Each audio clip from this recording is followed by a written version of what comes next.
Most people treat thermal paste like an afterthought, just grabbing whatever is cheapest at the local shop, but that is usually a mistake.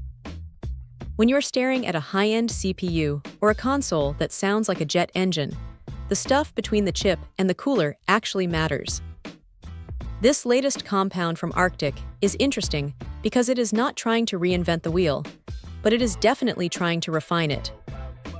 It is a bit thicker than what many are used to, which is a double-edged sword. On one hand, it stays exactly where you put it, which is great for direct-die cooling on GPUs where you do not want any mess. On the other hand, if you are used to the runnier stuff, you might find yourself needing a steady hand to get an even spread.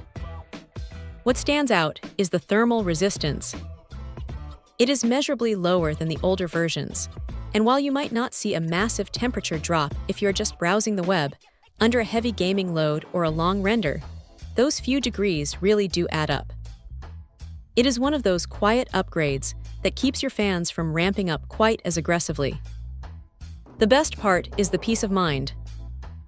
It is non-conductive and non-capacitive, so even if you are a bit clumsy with the application and a tiny bit spills over onto the board, you are not going to fry your hardware.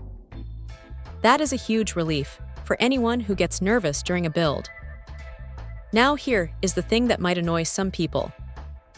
Because it is so viscous, it can be a little stubborn to work with if the room is cold.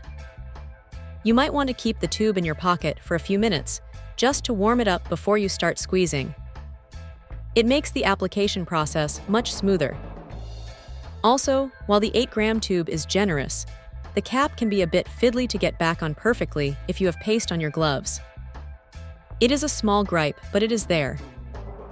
Arctic has been around for ages, and you can tell they have put a lot of thought into the consistency here.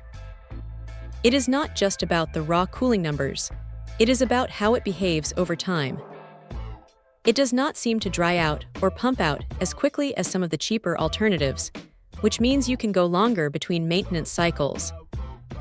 Plus, they have that authenticity check on the packaging, which is a nice touch given how many knockoffs float around online these days. If you are looking for something reliable that just works without any drama, this is a solid pick.